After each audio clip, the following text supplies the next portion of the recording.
Hey guys, welcome back to the channel. This is a story about what if Naruto and dark magician girl Yugioh.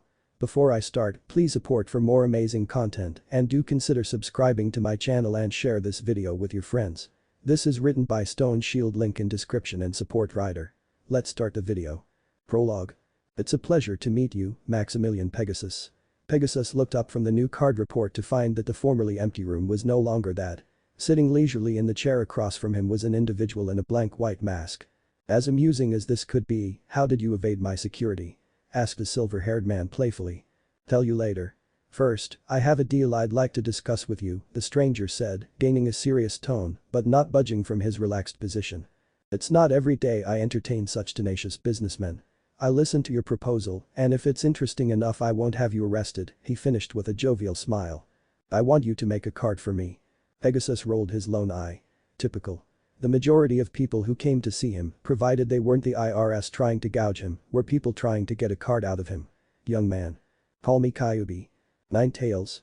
There is a story I must tell you, and when I'm done not only will you make the card, but you will do so freely. You assume much, Kyuubi. The masked man snickered. I assume nothing. You don't value money much. I can see it plain as day. For you, it's the adventure of discovering something new and creating that you value. Pegasus smiled wryly. This man intrigued him. Enough so that he was willing to reconsider not signaling his guards. Very well, I'm listening. Kyuubi leaned back in his chair. I know you're familiar with the idea of worlds beyond our own. Though the source is gone, you still bear the energy signature of something with a great deal of power. Pegasus actually leaned forward a little in interest. Sure, it wasn't a complete secret that he had housed the Millennium Eye, but it had faded into little more than rumors over the years.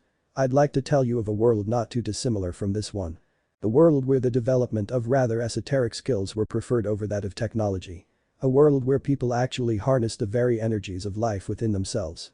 A world where 9 ancient and infinitely powerful beasts did as they wished. They were called the Biju. Tailed beasts. Demons of such power and ferocity that the land shook from their slightest movement and entire armies fell before their wrath. It all began a little over 15 years ago when a village was attacked by a rampaging demon. The Kyuubi no Kitsune. The 9-tailed fox. Pegasus would admit he'd not expected to be swayed by the story, but there was such conviction in his voice. And the way he told it, as if it was the only truth. A fascinating story, but I still do not see. If you will make the card I ask, I will give you all the details you need to create a new series of cards based on the Biju. That was an interesting idea, to say the least. Already, he could feel the itch to learn more about the powerful creatures the young man had described. And the card you want? I assume that it would be that of Kyuubi. He nodded. Yes. I have a deep connection with the demon fox, and though he was a bit of a bastard, it would be a shame if he is forgotten. Sighing, he sagged into the chair. And you can probably guess who I am by now. The vessel. Pausing, he gave a stiff nod. Could you actually prove all this? Interesting book collection. Pegasus turned to see several copies of the masked individual at his bookshelf, thumbing through the books. Not saying a word, he stood and walked over to each, touching each on the arm to confirm they were solid. The original coughed, that's enough, guys. In unison, the group of copies all disappeared. The game inventor actually had to take a moment to recompose himself. Finally though, he returned to his seat where he stared back at the individual in front of him with a new light in his eyes. Young man, I think we have a deal, he said with an amused grin. Chapter 1 Begin and Throwdowns. Now that was interesting. All presently watching the impromptu duel turned their heads to see a stranger watching the match alongside them. Cyrus nearly jumped out of his shoes in fright, having not noticed anyone else was with them overseeing the battle. He was dressed as a Slifer Red, but neither Alexis nor Cyrus recognized him. Standing in a relaxed posture, hands in his pockets, he looked down at the ended match with vague interest. Standing at barely below 6 foot tall, he had a wiry build. Shaggy, blonde spikes fell over a lean face, blue eyes cutting through the shadows cast by his spiky hair. Hey. Who are you? Cyrus retorted. The teen just smiled back at them. Nobody important, he said lazily, but while wearing a broad grin. The one you should really be worried for is your friend. Completely confused, Jaden. He asks. What do you mean? Alexis asked. The blonde nodded in the direction of the two former opponents. Your friend, Jaden, was it? His opponent's more skilled than he's letting on. Wait, so what are you saying? The blonde turned to the shorter boy. His opponent didn't even show any signs of stress. Maybe he likes dueling, Alexis proposed. Jaden was a prime example. The second-year Slifer never seemed stressed when he dueled. Okay, I'll give you that one, but you should know that I saw him assemble that deck about an hour ago from leftover card packs in the school card store. Cirrus and Alexis both nearly had heart attacks at that news. Why you mean that he nearly beat Jaden with a deck he just threw together? Cirrus protested fearfully. Absolutely. So that begs the question, if he could come so close with a deck of thrown together cards, what can he do with his real deck? Their eyes widened in realization. But if that isn't his deck, Cirrus began. Then he must be really good. Alexis finished. Looks like things are going to be interesting, the blonde offered with a hearty chuckle before walking off. Nice to meet ya, but I think a shady spot is calling my name. Hey, wait. We've got some more questions. Cirrus called, only getting a lazy wave in response. Huffing a bit from the climb back up the cliffside path, Jaden came to stop next to his friends. Hey, guys, what are you doing here? Cirrus and I were watching your match, Jaden, Alexis explained. You were? Jaden grinned. A pretty sweet one, wasn't it? Alexis and Cirrus shared a nervous glance, thinking to one another, do you want to tell him? A minute later, a loud what? Filled the area surrounding the Slifer dorm. That guy almost beat me, and you're saying that was a deck of leftovers? They both nodded. Sweet, the perpetual Slifer finally answered. They looked at him like he'd lost his mind. Jay, you alright? Cirrus asked nervously. He just grinned back at them. I'm more than alright, sigh. I can't wait to duel his real deck. Honestly, they should have seen that one coming. He was settling in nicely. The dorms weren't that bad either. He couldn't figure out why so many people were complaining, but then again, when you've lived in a shithole most of your life, it would be hard not to see it as an improvement. And the classes, sure, they were a little boring, but he could deal. He could send a shadow clone. In fact, the idea was extremely tempting, but there was still the odd chance of blowing his cover through some accident. And with his luck he normally had the devil's luck, but when it went bad duck didn't quite cover it. Discreetly glancing over the class, he could immediately pick out the more interesting students. Interestingly enough, you could, with a high degree of accuracy, tell what dorm people were in by their attitude. Most obelisks were a bunch of snobs and pricks. The raw students were a little less prissy, but still had a bit of a superiority complex. And, lastly, the Slifers. He kinda liked them. They were composed for the most part of slackers. Among the houses were a few interesting cases. Jaden Yuki was by far the oddest, in a good way. He wasn't the smartest, but he seemed to be wicked clever in a duel. And he had quite the bond with his cards and, specifically, with the spirits within his cards. Cirrus Truesdale was a bit of a fanboy, following Jaden around. Though, he supposed it was more of a hero worship thing. Regardless, he could tell that they were close friends. Incidentally, he was also an incredibly small kid. Bastion Misawa, a second-year Ra, seemed to be Jaden's exact opposite in mannerisms and dueling if he had to guess. Whereas Jaden was instinct, Bastion was intellect. He'd need to watch himself around that one. Alexis Rhodes, not that he was basing his appraisal on physique alone, but she was stunning. But there was more to it. She was quite intelligent, without the usual obelisk attitude. In fact, unlike most of the others in her dorm, she had no problem with mingling with the Slifers or Ras. And she was skilled, oh yes. Lastly, a prick named Chaz, something he seemed like a real prick. In fact, he guessed that he was an obelisk at one point. There were others, but those five stood out the most in his opinion as the ones to watch. He got a better view of the prick, Chaz, the second day in. The headmaster, a creep who looked and sounded like he could be a woman, announced a match between him and a freshman obelisk. It wasn't all that impressive. The black-clad teen faced a runty-looking obelisk whose name he couldn't really recall. Either way, the match wasn't really worth committing to memory. The new kid just kept beefing up his monsters. He remembered shaking his head during the match. He played too direct.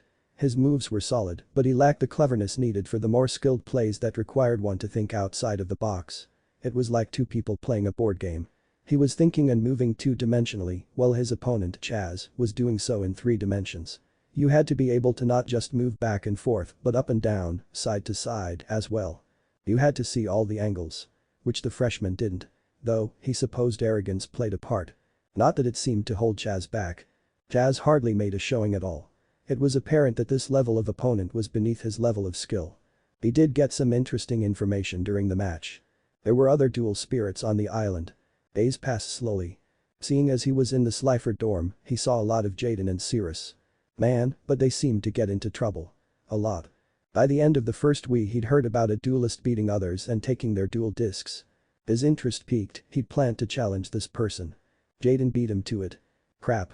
Come and gone, that was the only way to describe it. That night, he concluded that he'd been sleeping long enough. It was time to be a little more proactive. It was time to test his other deck. Okay, maybe boredom was a factor as well. Hey, he never said he was good at being patient. The lone raw yellow walked the path from the academy to his dorm. Excuse me. The yellow-clad student turned. Would you care to duel? From there it started. Stories flittered around the school. Gossip, all of it, about a strange, shadowy duelist challenging students. He didn't play for stakes or take cards. He would just show up and duel. Then, vanish. This might have been brushed under the rug if word of his strange cards hadn't spurred the stories onward. It was kind of amusing, some of the stories he'd heard. He would go out a few times a week and duel, taking care to conceal his identity and taking care to stay out of sight of the security force. Today, class, I'd like you all to pair up and duel your fellow classmates, the effeminate headmaster and teacher ordered.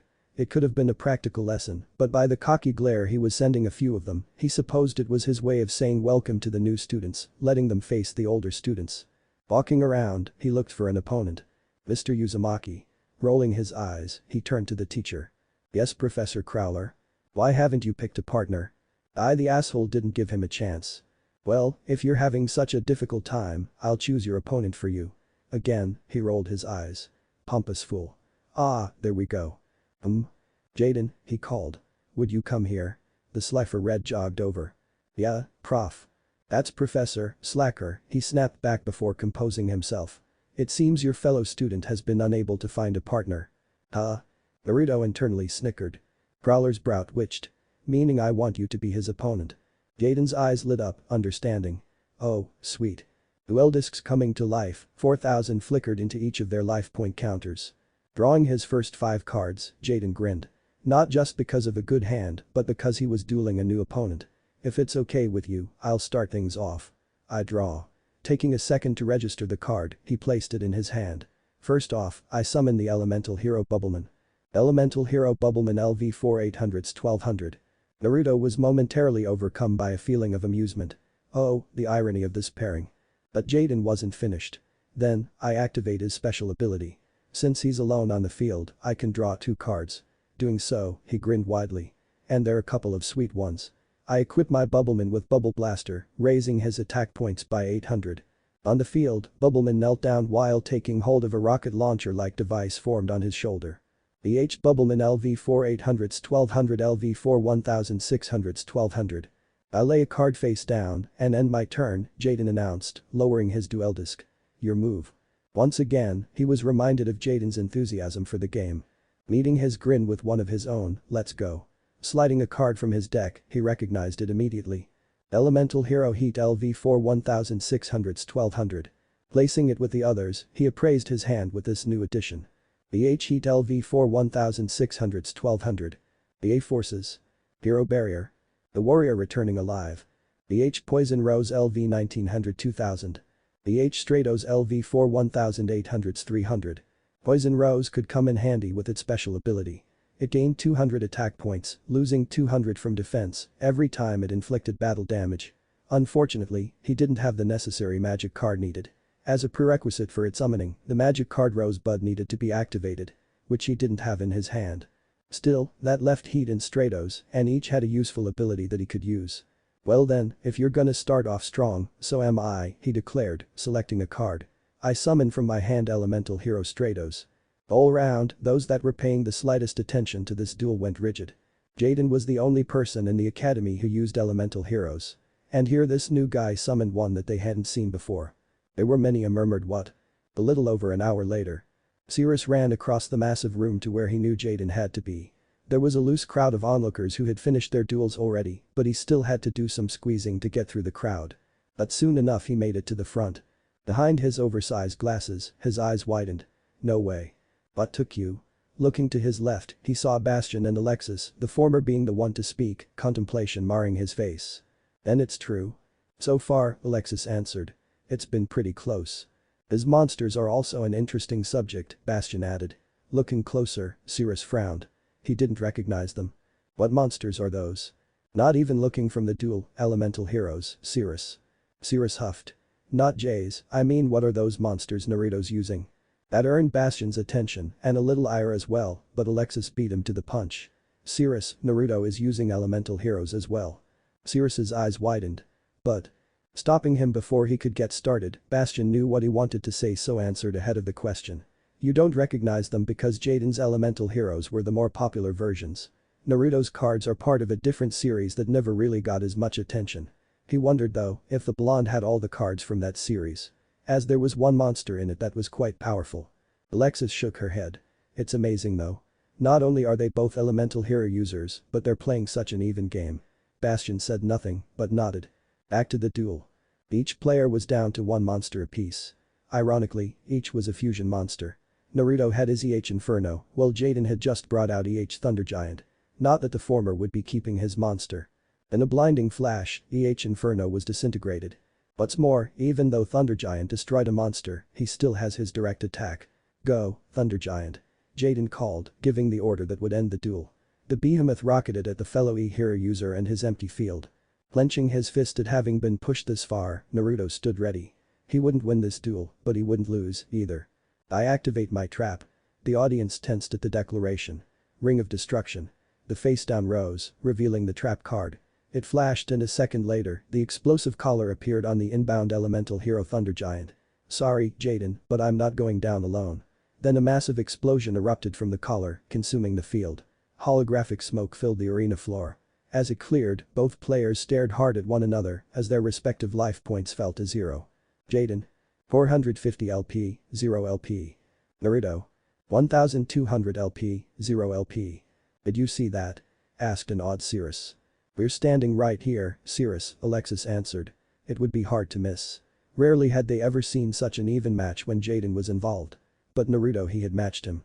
And while he hadn't exactly won, he had made sure that Jaden hadn't either. With that last trap, he had forced them into a tie. Bastion was lost in reflective silence. By the math, there was no reason for someone like Naruto to have been able to force a tie, let alone do as well as he had. His transfer test and dueling scores were strictly average, the same for the few quizzes they had been given so far in this first month back. In fact, they were always average. His steely gaze narrowed at an errant theory. Was the blonde really a darkness in disguise, hiding his real skill and intelligence? This would take greater study. Sorry, Jaden, but I didn't make any plans for losing today, spoke Naruto, disengaging his dual disc. Out of the ordinary for most people, and yet normal for him, Jaden bore a wide grin, his eyes glinting. Don't sweat it, that was a tight duel. We've got to get together for a rematch sometime. Naruto grinned back. Count on it. Chapter 2, Flexing Muscles. So, these are your comrades, the young man murmured, flipping card after card. The Avian Sparkman Burstinatrix Bubbleman Clayman. The most notable cards in Jaden's deck, not counting their fusion forms, and the favorite cousins to the ones in his own deck. The reason he was talking to himself. He wasn't. Indeed. Standing just behind him, glowing spectrally, was a translucent white figure highlighted by red and blue. The card that had attracted him into this world of games in the first place. The card that had stopped his hand those many months ago. Flashback. His ears perked up. Had someone just called out to him? That was impossible, but still shaking his head he kept on walking. There it was again, and this time he knew that he was being called. Stopping, he looked all around him, but saw no one around who was giving him their attention. Most were just walking by, though he did get the occasional glance from a girl or two. Sometimes he wondered if it had been a curse. All of 15 years in his world and nothing. Here and all of a sudden he's Mr. Popular. His eyes caught on something though. An old yet well-kept hobby shop. It was like the ghostly voice was that of a siren. The door opened with the dull clanking of a cowbell as he pushed through it. All around the small shop, shelves were stacked high with games and innumerable other boxed activities.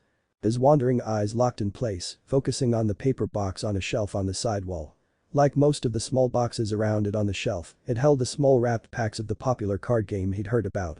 Duel Monsters, was it? This particular box was full of a variety of packs, either older or less popular than the singled-out ones still in their original boxes.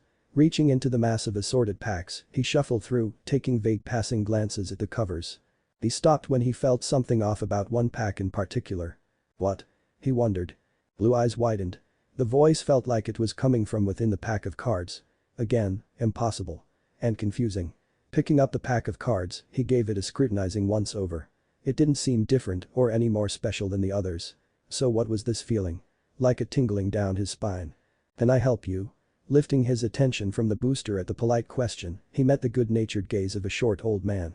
He was dressed in faded overalls, a salmon-colored button-down, and a dark bandana covering gray, spiky hair. Mind made up, he held up the pack. Yes sir. I'd like to get this. Despite occasional, sporadic bouts of senility, the old man was still sharp. Are you a duelist by any chance? He asked while ringing up the purchase. Nope. I don't even own any cards, he admitted. Something inside just told me to get a pack. Okay, it was a partial lie, but then again, he didn't feel like mentioning that he was hearing voices. So then are you just collecting, or might you learn to play the game? The old man prodded amiably as the younger of the two opened the plastic wrapping. Pulling them out, he thumbed through each one. Their names, pictures, stats, etc. They just seemed like ordinary bits of paper. So what? His hand tingled as it uncovered the next card, the sixth one in. Sensing a presence, he looked over his shoulder. Something wrong, Sonny? He shook his head. Nah. Just thought I felt something, he excused. What was up with this card? Leaning over the glass case, the old man peeked over to see the cards he'd gotten. A regular child, that one. Oh, hey. You got a good one. His brow rose in interest. Really? There was an excited glow in the old man's eyes. Oh yeah. See that? It's a variant too. Pointing out portions of the depiction. Solomon was old, not stupid. He had seen just enough of the world to know just how little anyone actually knew. Something had happened when the boy opened the pack of cards. On second thought, maybe I will get a few more packs, he mused aloud. The old man was fairly helpful for the next hour explaining the ins and outs of dueling.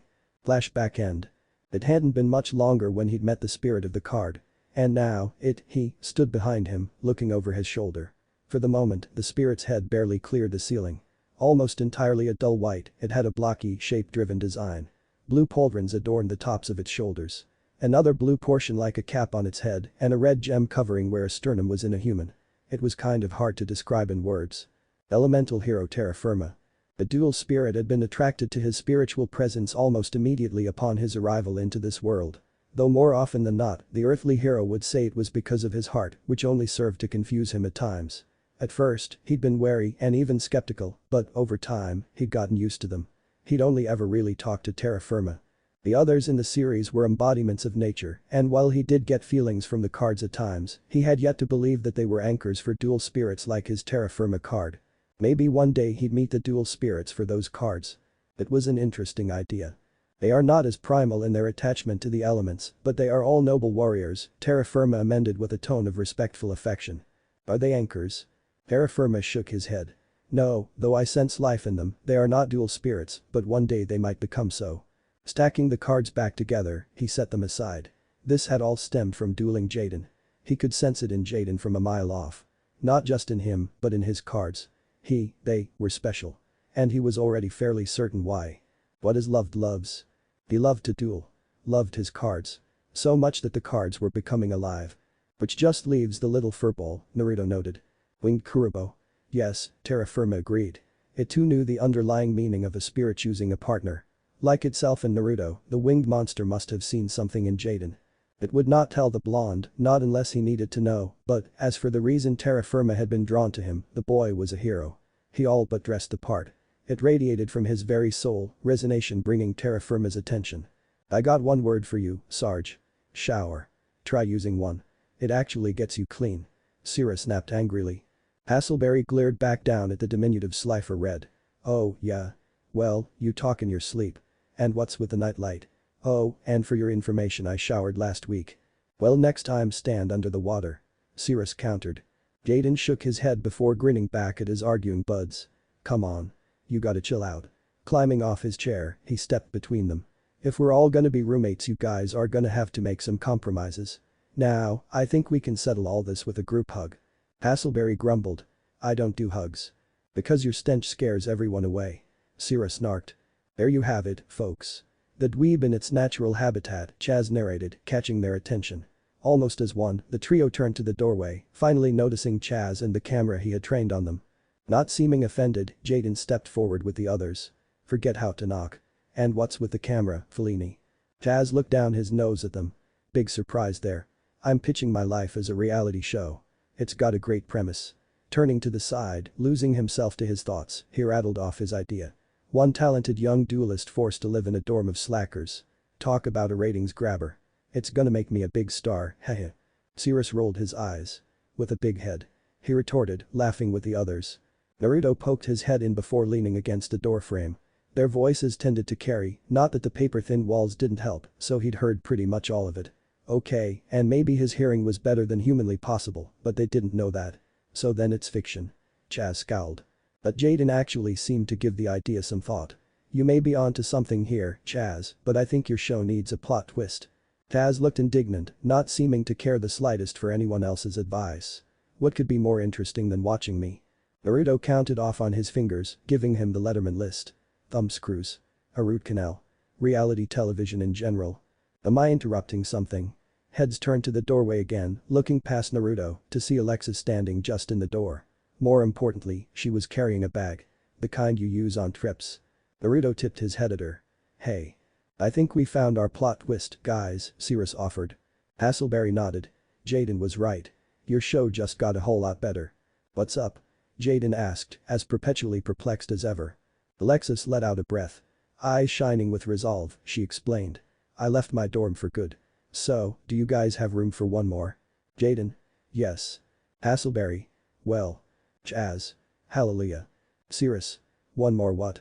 The Chancellor's office was dark, lit only by a solitary candle. Bonaparte sneered at Crowler. So tell me, monsieur. Who's gonna be our next big star? I'm just dying to find out. Sitting behind a fair-sized desk, Crowler didn't seem bothered at all by the repartee. In fact, he seemed amused. I'm sensing sarcasm. Trust me. This time my plan's absolutely foolproof. Reaching into his jacket, he withdrew a small wallet-sized photo. This is our ticket to fame. Mr. Cirrus Truesdale.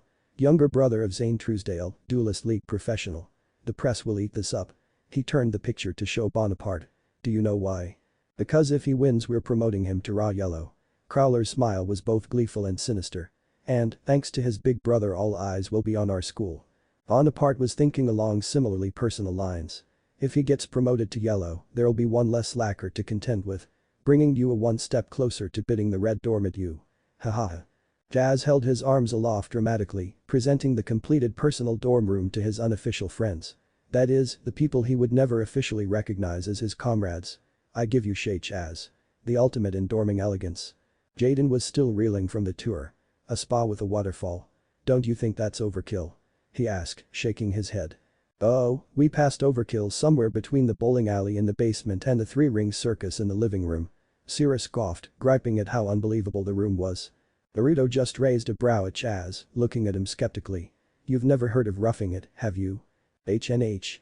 Not if I have anything to say about it, Chaz shot back. Alexis was in admitted awe. High ceilings, marble floors. I never thought I'd say this, but I'm impressed, Chaz. It's awesome. And there's tons of space. So do you think I can crash here? Blinking in confusion, Jaden turned away from a cookie-looking painting. But, you were gonna crash in our room. But Chaz was already liking this new option. Finally, he and Alexis were getting closer. Zip it. You can't blame her for wanting the best. I guess. I mean, if you like high ceilings and hot tubs, Jaden laughed nonchalantly. Well, to him it didn't really matter. He could live without either, and he could also sneak a dip in the hot tub when Chaz wasn't around. Chaz rolled his eyes at the perpetual idiot. Let's see. Live in luxury or share a lumpy pillow with a family of roaches. It finally occurred to Cirrus to ask a fairly pertinent question though. So would you leave your dorm anyway?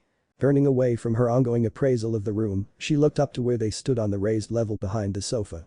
Well, get this, reaching into the bag she'd been carrying with her since she joined them. After some rummaging, several of them gasped as she pulled out and unrolled a frilly red dress. Jaden. Huh. Hasselberry, nice, uniform there ma'am. Naruto looked at her shrewdly before smirking. I always took you for a less frills, more slink kind of personality, he offered playfully. Alexis scowled. Oh please. This thing was all Crowler's idea. Broop. Huh. She elucidated. He actually wanted me to wear this thing and sing while I duel. What a joke. Some crazy idea about turning me into a dueling pop star. Can you picture me wearing this? Eyes. Chaz was actually giving it some thought and liking what he was visualizing, his cheeks blushing. You're right. I mean, who'd want to see you wear that thing? Jaden joked, laughing. Sure, he hadn't mean it to come out like that, but… thank you. Chaz scoffed, rounding on him. Real smooth. Don't you get it? This isn't just about the dress. It's about Chancellor Crowler, Chaz explained. He's gonna wear the dress? The Slifer questioned. Chaz grabbed his skull, as if in pain. Gah. Though, whether the pain was from Jaden's thick-headedness or the image of Crowler in a dress, well, let's call it a draw so as to spare potentially painful imagery. But Alexis was there to help push along what Chaz had been trying to get at. Now that Crowler's in charge, he's even more dangerous. All he wants to do is further his career. And he's using us. So we have to stop him. Jaden's expression hardened. You're right. We can't let Crowler manipulate us just so he can look good. Who's in? Not that anyone even had the chance to answer as the door was immediately thrown open. Winded, Bastion threw himself into the room, his eyes frantic. Cirrus. There you are. Sounding relieved upon spotting the diminutive Slifer. The motley group of students turned to the door, most recognizing the raw yellow. Hey. Everything all right? Jaden asked. He'd never seen the teen so worked up. Hasselberry leaned over to Cirrus. Who's he? But Cirrus was too confused to answer. You were looking for me? What's up? Bastion, still gasping for air, managed two simple words. A duel. The short Slifer went rigid. A duel? For me? Who am I dueling? Giving Bastion the time to catch his breath, they had all taken seats in the Chaz's room's common area, sharing an alcove of couches. Bastion wasted no time on the small details. A girl in obelisk blue. Her name is Missy. And I hear she duels with a deck of insect monsters. On the opposite couch, Alexis's brow furrowed. She recognized that name. Missy. Okay, that girl totally creeps me out. But I've seen her duel, and she's really good. Chaz looked at Cirrus with something almost akin to pity. Well, congrats. You're Crowler's next victim. Not that Jaden was as immediately negative about it as everyone else seemed to be. Wait, sigh. This duel could be your big break. He broke into a grin. Yeah. You're gonna win. And prove everyone wrong. They're gonna see the brave sigh. Shaking like a leaf, Cirrus looked across to him. Jaden. One question. When you find the brave Cirrus, can you do me a favor and let him know the wimpy one is looking for him? Mahaha. And ran out of the room. Hasselberry was right on his tail. Wait. Truesdale. Cirrus. But he was already too far for Bastion's words to reach. Where do you think you're going, son? Erg. Hasselberry cleared steps and was out the door. Sigh. Jaden frowned. I can't help but feel lucky, Naruto broke in, putting his legs up on the coffee table. Looking across at him weakly, how's that? Bastion asked. Well, my skills are so obscure that I'm overlooked, he laughed. You know what they say about being in the spotlight. The red carpet has teeth. He laughed, personally finding the whole thing hilarious. Hasselberry was perched on the top bunk, feet hanging down. Just below him, an oddly cocoon-shaped bundle of blankets took up most of Cirrus's bed. Come on, soldier. Up and at him. You can't hide in there forever. From within the blanket wrapping, Cirrus's muffled voice filtered out. Of course not. Just for a few days. A week, tops. But don't worry, I've got everything I need in here. Bottled water, a canned ham, Mr. Fuzzy Bear. The Dino dueling enthusiast looked ill. I am not even gonna ask. Come on. Having enough, he reached down and grabbed an exposed blanket end and yanked. The roll was thrown off the bed like an unraveling yo-yo, soon spitting Cirrus out onto the floor on his butt. Hasselberry set in to deliver the kind of speech his pappy, the general, would give in this sort of dilemma. Listen up. Fear is your mortal enemy and fear needs to be destroyed. Now get up and fight that fear. Fight that fear. But I'm afraid to. Then you've already lost the war. Is that what you want? No, you want to win. And not just against this Missy girl, but against your own fear. Now what scares you the most, Truesdale? We've got to locate the source of this fear so we can launch a sneak attack. In his mind, Ceres was already keenly aware of his weakness. It's Power Bond. The card my brother gave me when we were kids. If I didn't have it in my deck I'd be nothing. In fact, Power Bond is my ticket to the Pro League. So I could be just like Zane someday. But what if I realize I'm not good enough? Wait. That's my biggest fear. That everyone else will move on and leave me behind. They were all on a boat, leaving him behind. Chaz, Jaden, Alexis, Bastion and even Naruto. Later, Cirrus. We're off to the Pro League. The leaving Jaden offered. Don't leave me. I want to go with you guys. Sorry Sai. You're on your own, Jaden offered. Hold on. I don't want to be on. I won't be left behind. I'm gonna fight my fear but not right now. It all comes down to you, Cirrus, Naruto offered before leaving to go to bed. None of us can force you to go through with the duel. You can choose to walk out on that stage and shape your own destiny or bow away from this chance and always wonder what could have been. All it takes to shape your destiny is belief. Belief in yourself. Naruto smiled down from the stands. Cirrus had been a little shaky from the start and, by a little, he really meant a lot. But towards the end, a spark had lit in the little guy. He seemed to have a personal epiphany. It was always an amazing sight to behold when someone started to believe in themselves. It was like watching a lamp suddenly come aflame, radiant in a warm glow. Good for you, Cirrus. Cirrus was promoted to raw yellow, but he still hung out around the Slifer red dorm. Hey. What's the deal? You're in my seat. The small teen roared out. Hasselberry looked up from his seat in confusion, a shrimp tail hanging from his mouth. But you moved to the yellow barracks. You can't get rid of me that easy, Cirrus retorted. I'll always be a Slifer at heart. And I expect my seat to be empty next time. His eyes filling with a new fire towards the end. Hasselberry shot up, towering over Cirrus, who was now grinning in embarrassment. Since when are you so tough? Since I took your advice, Sarge, Cirrus shot back. Hasselberry's eyes narrowed. Let's take it outside.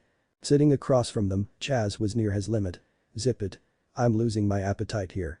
Not one to skip on an opportunity, Jaden leaned over. Really? Thanks, Chaz. Snatching up one of his fried shrimp. Hey. Drop that shrimp. Who you callin' a shrimp? Cirrus snapped hotly. Hey. One battle at a time, soldier. Chaz started to freak out. I want outta here. Having enough of Crowler, Bonaparte and classes in general for the time being, the now resistant obelisk student had come up with a plan. She needed a duel. She needed a fight where she could go all out and relieve some of the built-up tension and aggravation. And it also served to sate her curiosity when she decided to search out the supposed mystery duelist that had been the topic of choice and gossip for the last few weeks. Mindy smacked another mosquito. Ooh, she whined. Alexis, can't we go back yet? Next to her, Jasmine's thoughts weren't too far away from the same idea. It was nearing midnight and still they were out in the woods. In the small clearing, Alexis stood with her arms crossed. The only light was that of the moon that had managed to make it through the small opening in the trees, and she stood right at its edge. You guys can go on back if you want, but I want to see if the rumors are true. It had been a long while since she'd had a challenge. And this rumored duelist was just what she needed to stretch her dueling muscles. I want to see if he's as good as they say, if he even exists. Despite her unwillingness to be Crowler's pawn and subsequent leaving of the dorm, they had still remained her friends. They were actually friends, despite the occasional thoughts of her as leader and them her mindless followers. Oh, wait. That's why you're here. The heads of all three young ladies shot around to see no one. If I'd known, I would have made my presence known earlier. They looked up to find the source of the voice sitting on one of the larger branches of a tree to the side of the clearing. Wait. So you were here the whole time? Mindy screamed before starting to rant. You could have said something. Jasmine restrained the girly obelisk blue. The figure slid off the limb and fell to the ground. Landing lightly enough, he stood up and walked forward into the light. Sorry, he apologized with a shrug as his figure was illuminated. I just assumed you were here for the same reason I was. Fresh air under the moon on a clear night. He chuckled lightly, the sound resonating through the clearing. He was dressed in dark gray pants, wrapped at the ankles with bandages, a black long-sleeved turtleneck shirt, its fabric clinging tightly to a lean physique. Then, over top, he wore an open, sleeveless orange trench coat with black flames climbing the hem, sage jacket from manga. His face was covered by a blank porcelain kabuki mask. Silvery locks fell in long spikes, shadowing most of the face of the mask, but blue eyes glowed through the darkness regardless. The trio was thrown. Mindy was immediately switched from ranting to love-struck, her eyes filled with hearts. Jasmine was silent in surprise. And Alexis, her reaction was mixed. He was rather well built, that was obvious, and his voice had such warmth that she had to hold back a shiver. So, he began, I take it you're here to duel. Alexis snapped back to reality. Alright. She declared after a momentary pause. Extending her left arm, the duel disc lit up and came to life. Nodding, the shadowed duelist brought his own arm forward, showing a publicly available model duel disc. The female obelisk raised her brow at the duel disc. He caught her confused glance, understanding. Commercially sold duel discs have their advantages, he said slyly. Now, shall we? Alexis smirked back good-naturedly. So, what do I call you? His head cocked to the side. Let's make a bet, she proposed. I win, you tell me your name. You win. If it'll motivate you to win, a kiss. Alexis stiffened at the idea, the slight prospect of loss flittering through her mind. No. She could win. She just had to focus. Like Alexis would lose. Spat Jasmine in support of her friend. Bolstered, Alexis's eyes shone with resolve. Alright. It's a deal. Now let's duel. Alexis. 8000 HP. 8000 HP. Reaching across, she pulled her first card of the duel. Okay, I'll start things off by summoning Command Knight in defense position and end my turn with 2 cards face down. The monster appeared on the field, 2 large cards upside down behind him and leaving her with 3 cards in her hand. She looked across at her opponent. She knew nothing about him, his deck, or his dueling style. I've got to play this carefully. I'll hit him hard and fast and try to catch him off guard. Interesting opening gambit. Of course he knew of Command Knight's special ability. Her warrior monsters on the field would get a 400-point boost to their attack as long as he was on the field. And as a result of it being a warrior type, Command Knight's own attack power went from 1200 to 1600. Then there were its high defense capabilities. Behind his mask, his eyes narrowed. This move left her open to adapt to most any move her opponent could make. A smile flickered over his lips. She was clever. He looked over his own hand and grimaced. Double summoning. Megamorph. Swords of revealing light. Gearfried the Iron Knight LV4 1800-1600. Malevolent Nuzzler. Not good.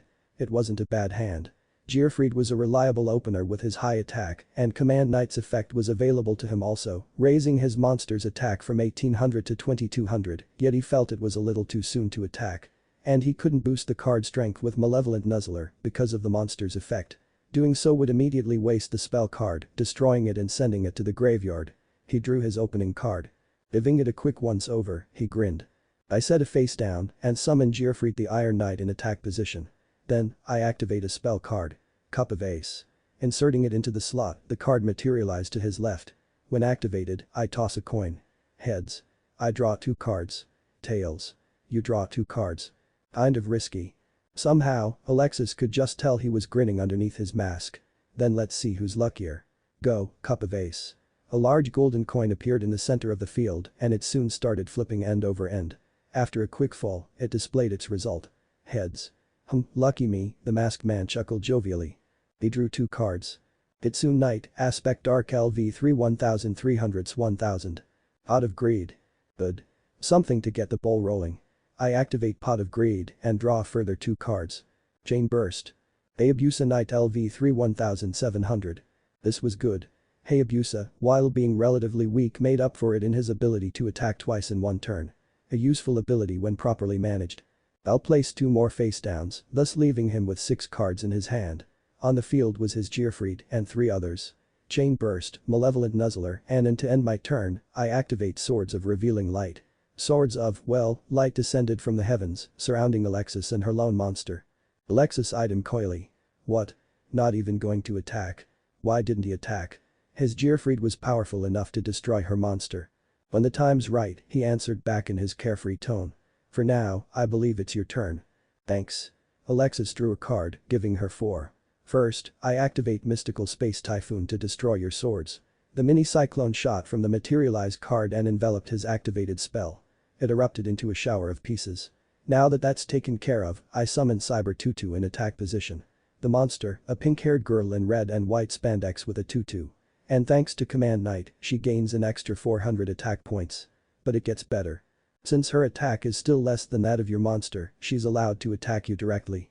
Go, Tutu, and take a chunk out of his life points. She commanded. The ballerina-like monster twirled towards him and launched a side kicked him. 8,000, 1400 equals 6,600 LP. Alexis's LP. 8,000 LP. You know, I expected better than this, she said, sighing exaggeratedly. Patience. It's my turn now. His hand went to his deck. Drawing, he felt a shock flow through him. Glancing at the card, he smiled. Not that he needed to look at it. He knew immediately what he'd drawn. His connection with the card was so strong. Good to see you. I'll summon Hayabusa Knight to the field. Pressing the button on his duel disc, and I'll equip him with Malevolent Nuzzler, increasing his attack power from 1000 to 1700. Now I'll attack. Go, Hayabusa Knight. Destroy her Cyber Tutu. The bird-headed warrior launched at his opponent's monster, swords drawn. I activate a trap. He smirked behind his mask. Sure you can afford to. I activate one of my own. Chain Burst. Alexis tensed. Chain Burst was a dangerous trap card, both for the opponent and the wielder. Regardless of ownership, if anyone wanted to activate a trap card, they had to pay 1000 life points per trap. But she couldn't let his monsters get a foothold. Fine, I activate my trap, Sakuretsu Armor. Alexis's LP. 8,000, 1000 equals 7,000 LP. Hayabusa blew apart as a result of the trap and was sent to the grave along with the equipped spell. He could have sacrificed 500 LP to save the magic card, but it would have returned to the top of his deck, preventing a potentially crucial draw. I'll still attack your monster. Go, Gearfried. The dark armored monster sliced through Cyber Tutu, the monster exploding. Alexis's LP. 7000 LP, 2200, 1400 equals 6200 LP. I end my turn. Alexis was a bit shaken. For a moment, she thought this guy was all talk, but here she was with less life points than him, if only by a little. Stealing her resolve, I draw. She now had 4 cards in her hand, but her field was completely empty except for her command knight. And that monster was a bit of a hindrance as long as he had Gearfried out. Either her monster had to go, or his. I activate a spell card from my hand, Polymerization, and, from my hand, fuse my Blade Skater and a Toil Cyber to summon an even more powerful monster to the field. Come on out, Cyberblader. Cyberblader LV7 2100-800. And its attack gained a boost from Command Knight, rising to 2500. I'll also switch my Command Knight from defense to offense. Cyberblader, attack his Gearfried. The monster shot across the field, delivering a spinning, slashing kick that shredded his knight. 6600 LP, 2500, 2200 equals 6300 LP. And now, Command Knight, attack him directly. 6300, 1600 equals 4700 LP. I end my turn, she finished smugly. He had the activated Chain Burst and Gearfried on the field. His forces looked a little lean to him. And in his hand. Double summoning. Megamorph. Kitsune Knight, Aspect Dark LV3 1300s 1000. And his ace in the hole provided he could get it out on the field. Regardless, he could use a good draw. His hand flew from his deck. Call of the Haunted. The plan began to form in the back of his mind. Alright, first, I activate the spell card Double Summoning. This turn, I'll be able to normal summon 2 monsters instead of 1. So, from my hand, I summon Kitsune Knight, Aspect Dark. Slapping the card down, it materialized on the field. Alexis stared. This was one of the strange monsters that had been rumored to be in his deck. A momentary dulled shimmering and the monster came forth. It was a cloaked humanoid monster in knight's armor, the helm with a fox-like maw, complete with glowing eyes and ears. Behind it, a solitary black and silver tail swayed. Standing proud, its arms were crossed over its broad cloaked chest. Then, I activate a trap. Wait. You don't have any traps on the field. Voice filled with playful mirth, you're right, except for my Chain Burst, I don't have a trap on the field, but I do have one in my hand. And thanks to my Kitsune Knight, Aspect Dark, I can play it directly from my hand. Alexis was thrown. What an ability. I can only do so once per turn, and it costs me 500 life points, but it's still pretty handy. 4700 LP, 500 equals 4200 LP. So, I activate Call of the Haunted from my hand to summon Hayabusa Knight from the graveyard to the field. 4200 LP 1000, Chain Burst equals 3200 LP. Hayabusa now stood alongside his Kitsune Knight. And this is where the tide turns. Feel honored, I don't usually bring this out. I sacrifice my 2 monsters to summon, from my hand, the mighty Kyubi, the 9-tailed fox. A lightning bolt exploded onto the center of his side of the field, blinding all. Several turns later. 2700 LP. Alexis. 0 LP. Alexis fell heavily to her knees, completely overwhelmed by the ferocity of her opponent's attacks the last few turns. Alexis. Both Jasmine and Mindy cried, rushing to her side, but someone else got to her first. Here, and when she looked up, she found the masked duelist with his hand outstretched to her. Cautiously, she took the proffered hand and was pulled easily to her feet. You did well, he praised. I lost, she countered tersely. True, but so far you're the only one to actually push me. I could have just as easily lost the duel. Now, as for the bet. She tensed, about to protest, but was caught off guard further as he pulled her hand to his masked face, slid the covering upwards, exposing the lower half of his face, and placed a soft kiss on her hand. A pleasure to duel you. Noticing her perplexed expression as he pulled away. What? I'm not the kind of jackass who take advantage of someone else, he shot defensively, pulling the mask back down over his still unseen face. Ladies, it's been a pleasure, and turning, he started walking away. Before he got to the edge of the darkness of the trees, I ask that you keep it to yourselves, but you may call me Kyubi, and he melted away. Literally fading away. Chapter 3, New Things Every Day. It hadn't just been his cards. He did indeed have some that she'd never heard of before, but again, it wasn't the cards. The way he played was like he was several moves ahead of her. And the feeling surrounding him, like he'd never once doubted his ability to win. Like Jaden. She had no doubts about the rumors now. He was just as good. Better, even. Alexis. Alexis jerked. Sitting at her desk, chin propped up in her palm, she had somehow gotten lost in her own thoughts, oblivious to the class, and that it had come to a close. Jasmine had been calling to her for a minute now and only just got her attention. Hey, you okay? Come on, next class. Oh, coming. She hadn't told the others yet.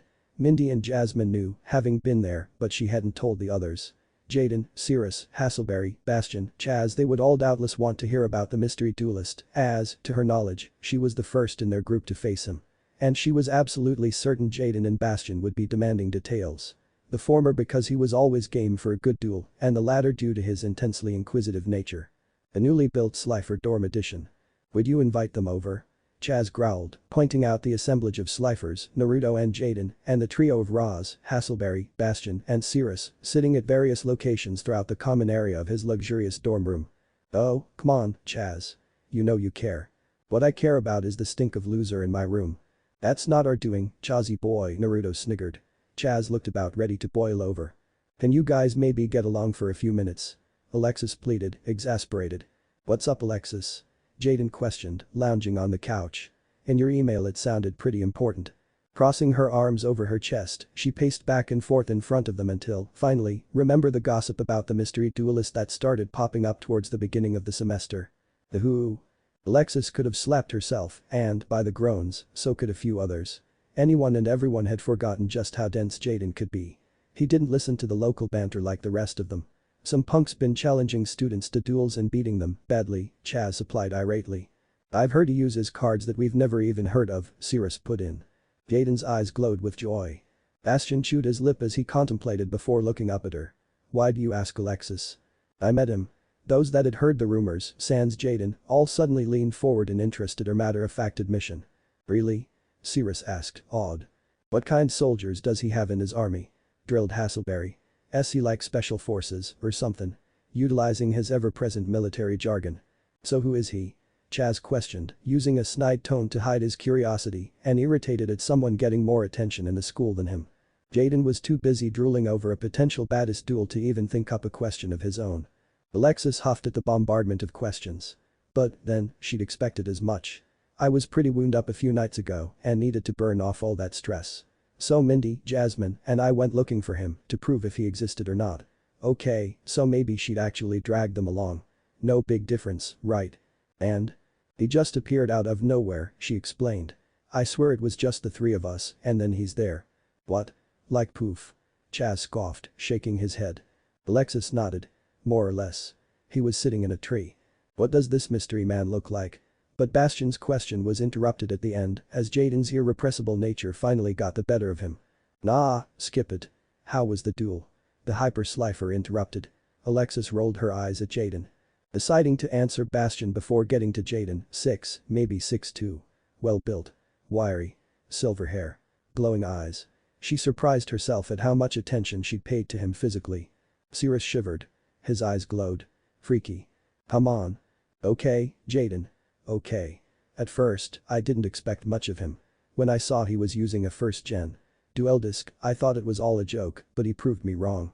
His moves were patient, methodical, and every now and then he would throw out a card I've never heard of, with weird abilities. She gave them the play-by-play, to the best of her ability. So then it was only the 2 cards you didn't recognize? Alexis nodded. Bastion cupped his chin contemplatively. I think we can all agree that none of us have heard of those cards before. The others nodded. It intrigues me that they were both kitsune monsters. Why's that? Read more mythology, Cirrus, Bastion chastised lightly before clearing his throat in preparation for what would doubtlessly be an enlightening lecture to them all. There are countless stories and lore about fox spirits. Their cunning and wisdom are the stuff of legend. His words almost sounded like praise. Appreciation for non-existent creatures said to live by their skill and cunning, surviving by their wits, their intelligence. To him, such was to be greatly admired. What troubles me is the other card he used. Ayubi, the 9-tailed fox, Alexis repeated breathily. There wasn't much mere words could do to describe being in the presence of that summoned card.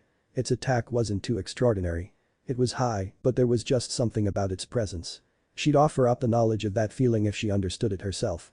It was like he could take me out at any time, but I think he was testing me. Taz leaned forward in his chair, his usual arrogance exchanged for intrigued curiosity. What about it? It's just a card, right?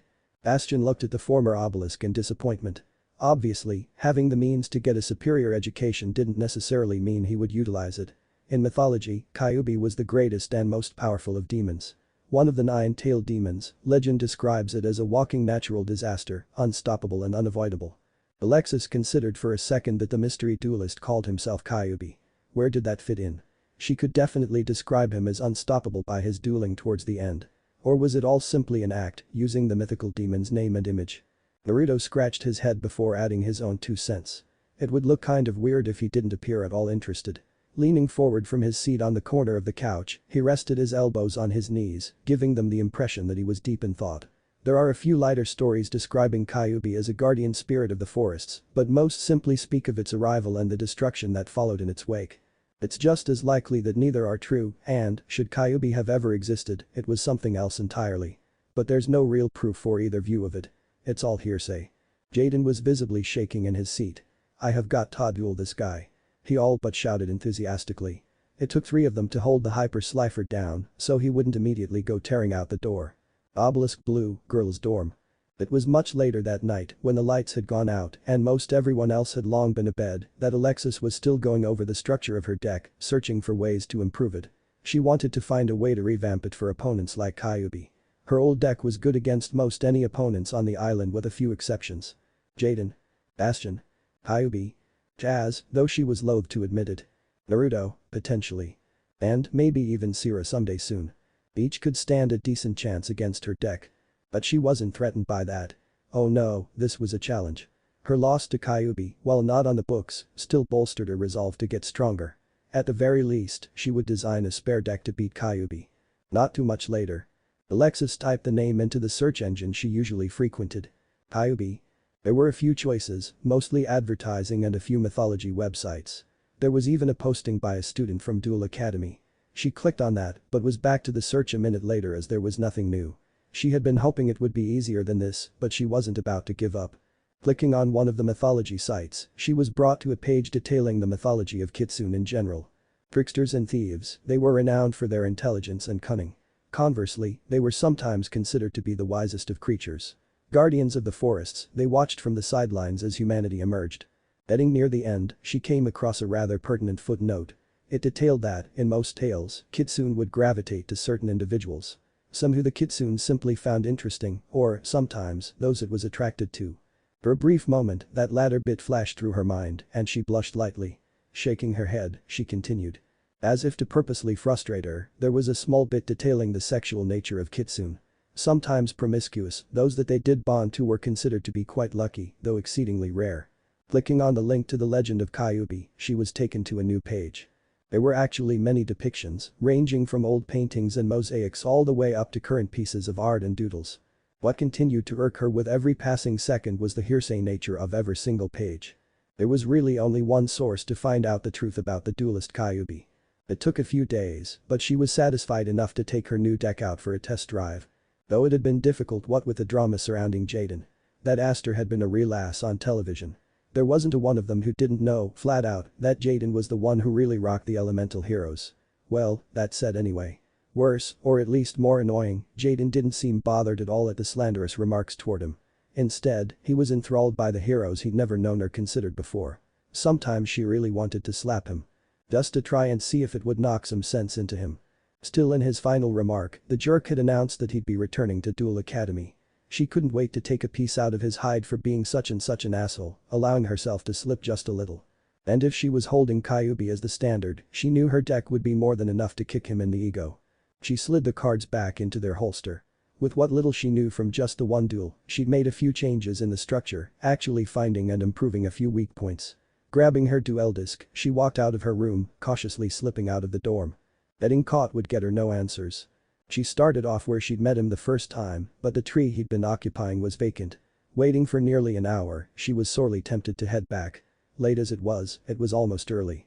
She couldn't be at her best in classes if she was half asleep. Frustration gnawing at her patience, she prepared to stomp back to her dorm room in disappointment. Ah, good evening. Looking to the side, she saw him. Kyubi. Different than before, he was decked out in a normal t-shirt and jeans, but the mask remained. I'm sorry, he apologized. I wasn't expecting anyone tonight. Yet you're here anyway, she retorted, feeling some vindication for her resolve to wait him out. Well, when a stunning young woman enters the forest so late at night, she's either a Wiccan or she's looking to duel the great and awesome Kyubi. Nothing. Really. Not even a chuckle. A smile. Kyubi groaned before massaging his left temple. Okay. I get the message. A little over 2 hours later. She stomped back to her dorm room. What did it take to beat this guy? She was certain her deck was better. Then again, it had to be. If it hadn't been any better he wouldn't have brought out any of his other unknown cards. One more. And she'd taken a larger chunk out of his life points too, while retaining more. So she'd improved. Just not enough. Kitsune Knight, aspect light. But she'd managed to get him to talk a little. At least, more than in the last duel. A few days later. Guys. Have you heard? Cirrus practically broke the door down to the Slifer dorm cafeteria. Throwing himself into the room, he almost knocked Chaz over. Hey. Watch it, dork. The minuscule former Slifer paid little mind to the ragging, provided he even heard it to begin with. His eyes, shining as they were, spoke of blind excitement. Looking at his friends, he unburdened himself. Industrial Illusions just announced the release of a new series of cards this week. Jaden's eyes shot wide. Really? Sweet. Alright. Hasselberry crowed. Private. Tell me, are they Dino cards? I've been waiting for some new soldiers for a while now. Finally seated, Chaz rolled his eyes at them. Sure, new cards were a big deal, but that was no reason to act like a little kid about it. Sniffing at their infantile reactions, he haughtily tucked into his rice and battered shrimp. So, what's the deal, Sai? Jaden questioned after they'd all calmed down enough to allow the diminutive Ra the chance to catch his breath and take a seat. Tumley sent me an email about an hour ago, Cirrus explained. He couldn't say much, but he did manage to let out the name of the series. Spill, soldier. The pack.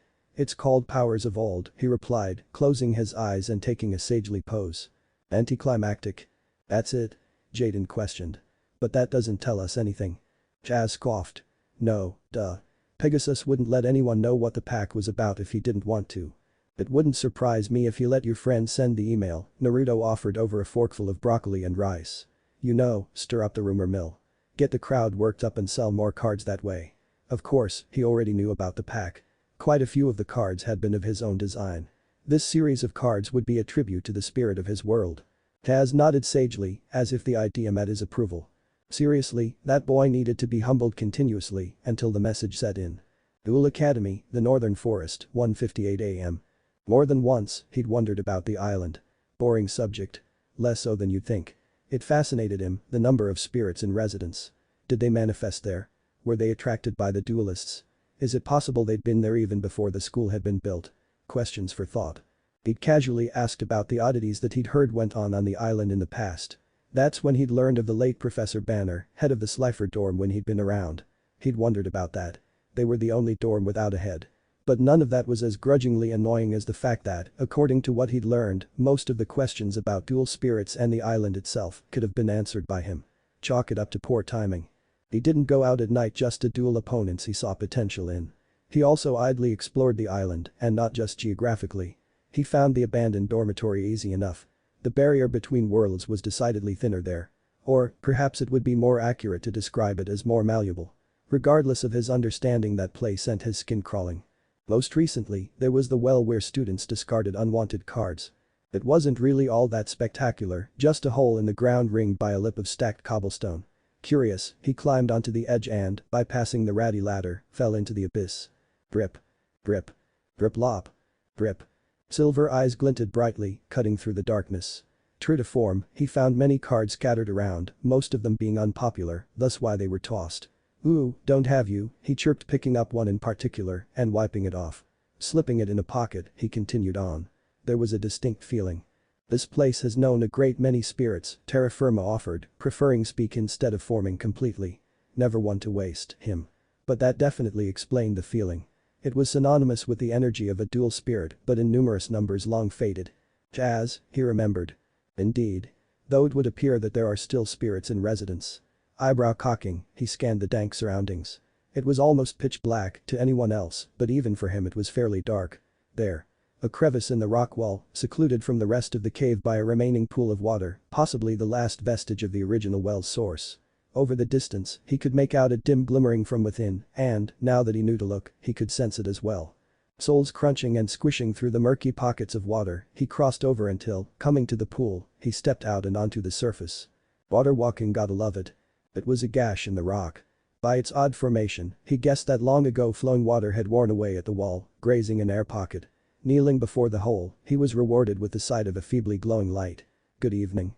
Trying to sound cheerful. The light jerked before brightening. Had it been dormant, sleeping? "You can see me," the light chirruped, startled. "Well yeah," he affirmed. He backpedaled as the light floated over and out. Standing back up, the light hovered around his head, bobbing around. "Why didn't you leave with the others?" "They left with the grumpy boy when he came for cards," the light answered. "Where's your card?" "I don't have one," it answered meekly, shyly. "You don't have one?" "It is possible that there is simply no card here," terra firma suggested. It was true, he'd come to realize that oftentimes a card acted as an anchor for dual spirits. Not that that was the end of it. It was all rather complex and technical. Meaning that this spirit had no anchor. He supposed that existing with or without was a matter of preference. Yet he felt an ambient loneliness. "Who are you?" Radiating a sense of weak but increasing joy at having company, the light grew, shifting. Speaking chiefly from the male libido, bad idea. She was beautiful. Excruciatingly cute but beautiful. Dressed in a robin's egg blue outfit, shoulderless and with a pink tutu-like bottom, she bore also a pair of blue, pink-lined, vambraces, blue knee-high boots, a gold and blue scepter, and a hat composed of cascading segments in the shape of a cone over her bright blonde hair. Okay, even a rookie duelist would recognize her. He managed, impressed. Dark magician girl. Didn't see that coming. Letting off a bubbling giggle, she floated around him. "I'm surprised," she openly confessed. "There are very few people who can see spirits." But her happiness was strained, forced. "How long have you been down here, alone?" he asked. "A while," she replied touchily. "And no one came to get you? You never went looking for a duelist partner?" Shrugging, her cuteness reaching new heights, "My card isn't very common. The price of fame," she explained sadly, but trying for humor. "None of the students have ever had one." But it was more than just the card. It was also compatibility that drew the spirit's attention. "I could leave when there was enough energy, but never for very long, and then I'd have to come right back. I used to have company." She looked around the cave, but then the grumpy boy came and took all of the cards here with him, and the other spirits went with him. "It's been a while since I've had anyone to talk to," she admitted, floating around a little. Stretching her legs as it were. Terra firma knew the boy well enough already to see the signs. Her story had gotten to him, plucking his proverbial heartstrings. Which would lead to only one thing. Such was just one of the attributes of character that had garnered his attention to begin with. "Do you want to leave this place?" he asked her directly. Dark magician girl blinked owlishly. "But I have no card," she reminded, excusing the proposal. "Something that can always be remedied," he countered assuredly. He could see the spark in her eyes. The very moment he'd made the offer, her eyes had glowed at the thought of freedom. He could also see her near panicking urge to nod, but was silently pensive. As if to goad her into accepting, or maybe to assuage her doubts, "A spirit may gravitate to a duelist regardless of a card," terra firma reminded. Naruto nodded. "Though such is usually a matter of compatibility and permission." Big blue eyes sought his silver ones. "It's fine with me," he answered affably, an amiable grin adorning his face. And he wasn't alone in that. Her gleeful smile was enough to make his week. Nearly a day later. Unlike terra firma, who appeared only when needed, she floated around him, bubbly and full of life. It reminded him of the old days, but then again, he'd been obnoxious, whereas she was cutely so. Her eyes were almost always wide as she flitted around, taking in the sights around them. She'd been out close to a year ago, but being stuck in that cave for so long had only made her more eager to see everything, no matter if she'd seen it before. She would mostly stick close to him, but that didn't stop her from exhibiting her trademark enthusiasm. While he sat in class, trying not to drop off, she was buzzing around him, floating around the class. He knew Jaden could see spirits, having one, but it was with silent gratitude that he found his fellow e-hero user to be either several people away or simply asleep. "Why is he so grumpy?" she asked him quietly. "He looks funny." He tried not to smile, let alone laugh outright, at her private comments towards Professor Crowler as he lectured. She needed a card though. That is, he felt she deserved one. But looking it up, just to be certain, he was made again aware of just how prized some of the monsters used by one Yugioh had become. Fortunately, he might have a way to fix that. After all, he had the ear of the card game's creator. Industrial Illusions, less than 2 days after Naruto's foray into the well and 2 days before the new pack is released.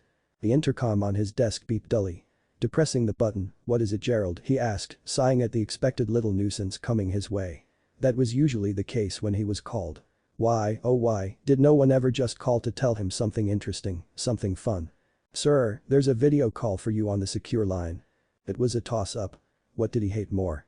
Being interrupted when he asked not to be, or being stuck at his desk taking care of the monotonous little tasks of running his company?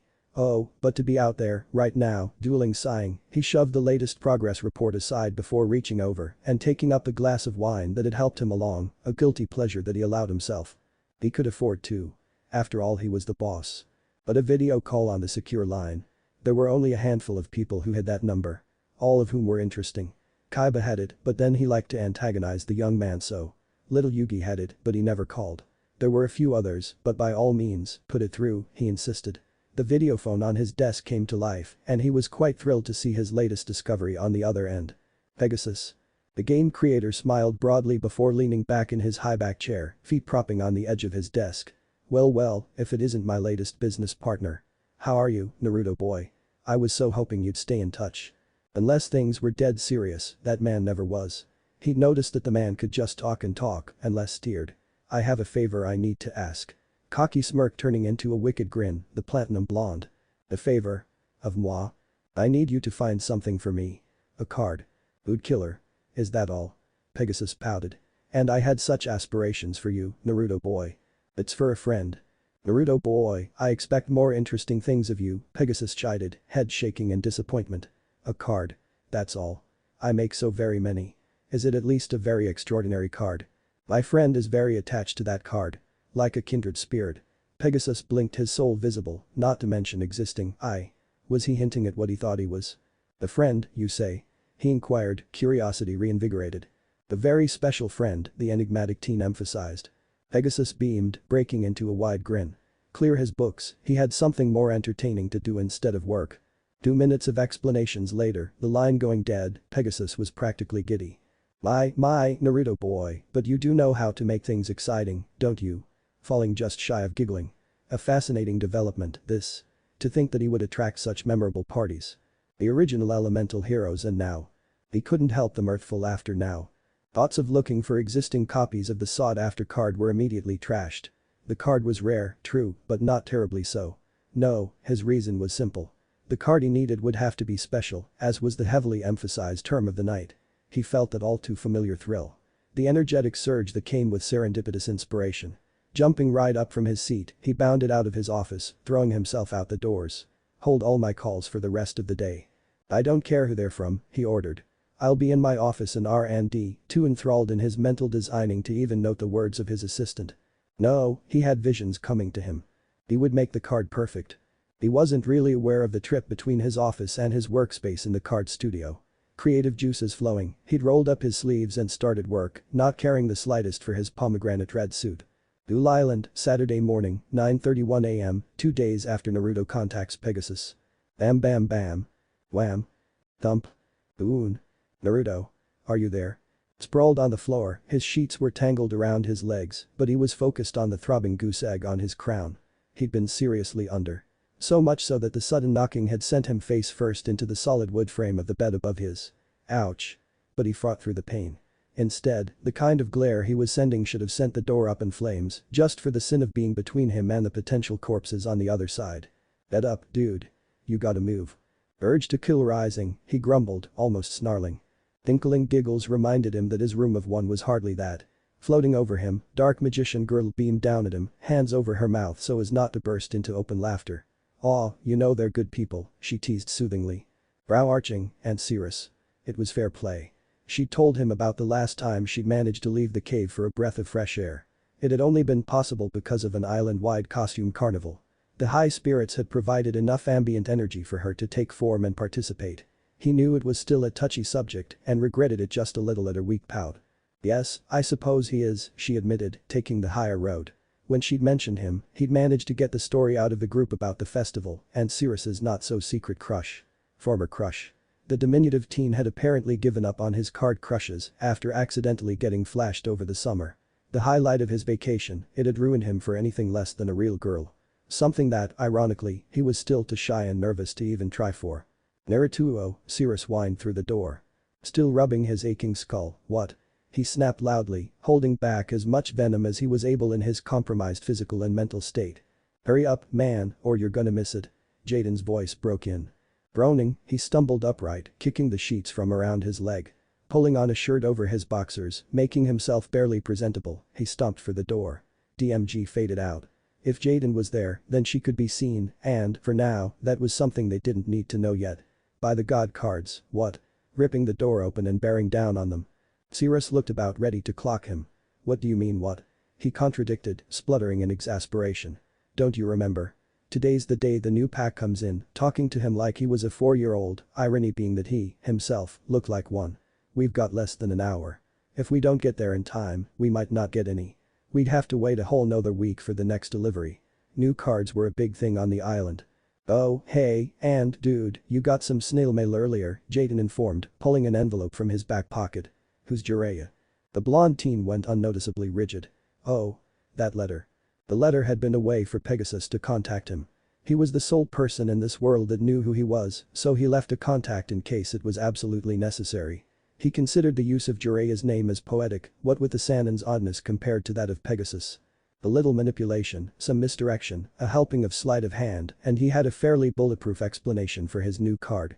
A re-release added to the new series as a simple bonus. Not obscenely rare, but infrequent enough so that the card's mystique would remain. Hell, as a just in case, Pegasus had packaged the card in a pack.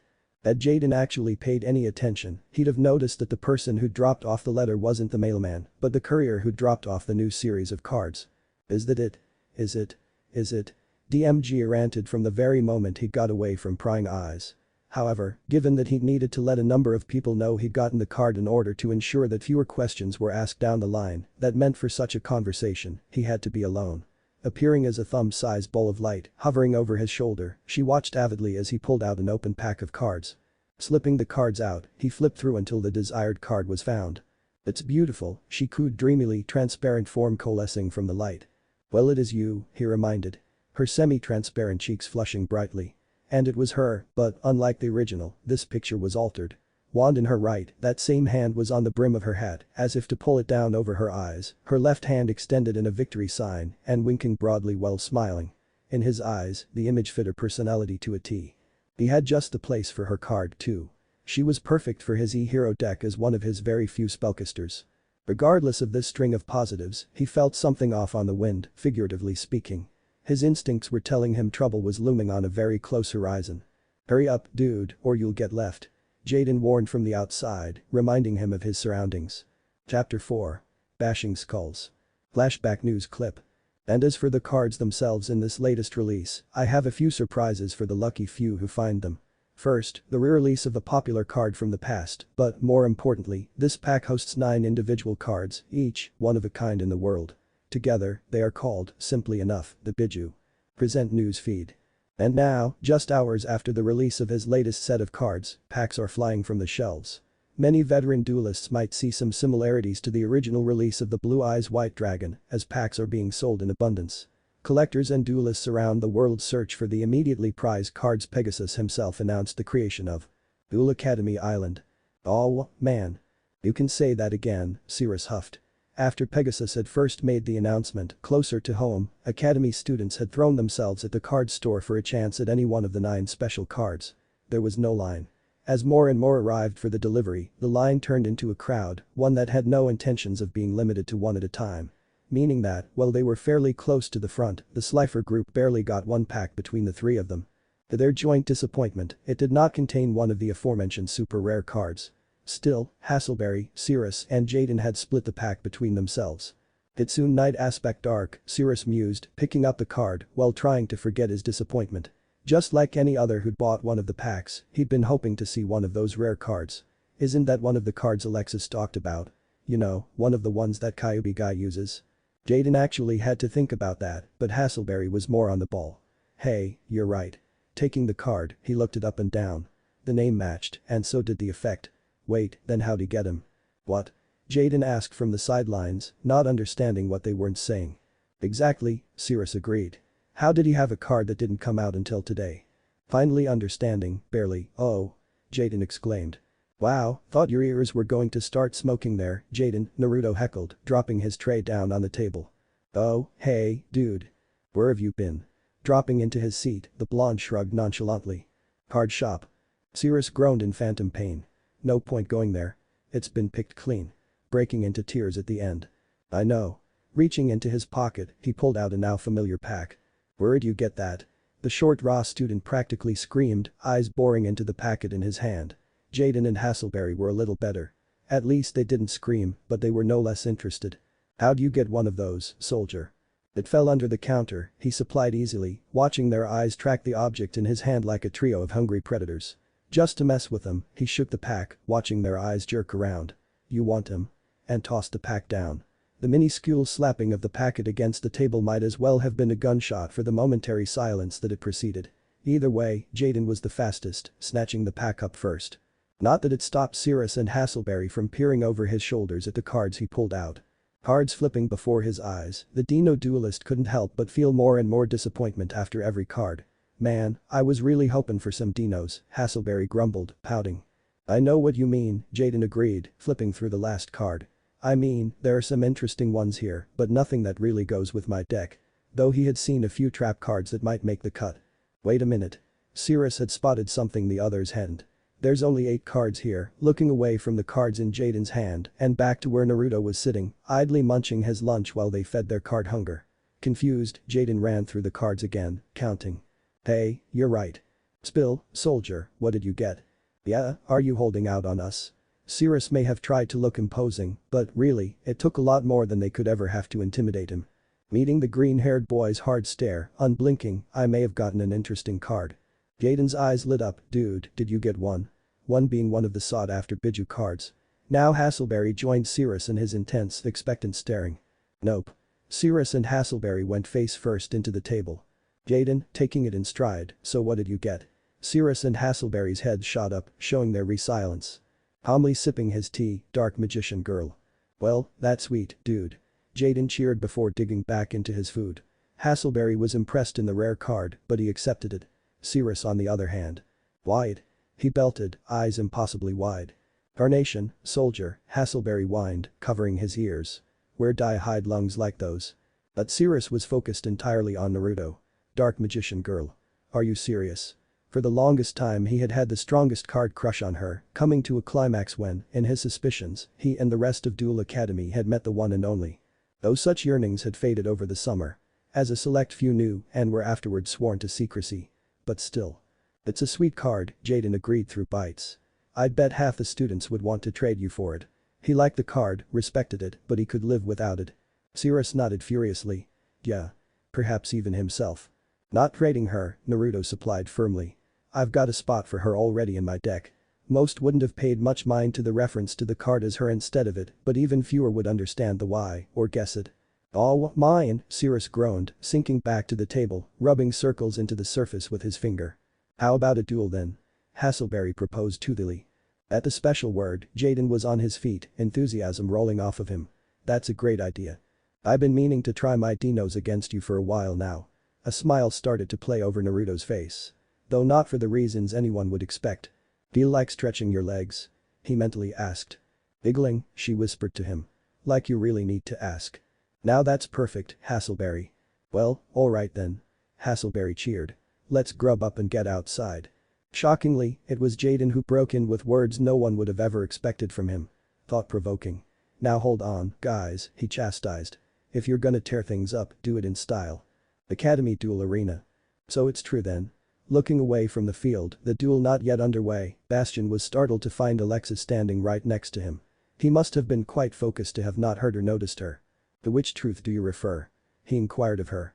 "That Naruto is dueling Hasselberry? Or that Naruto supposedly got a rare card from the new release?" Alexis smirked at the analysis. "Well, both, I guess. Hasselberry's good and, while Naruto's taken a draw with Jade, we haven't seen him duel all that much." Quite." Arms crossed, he looked down on the two duelists still finalizing their decks.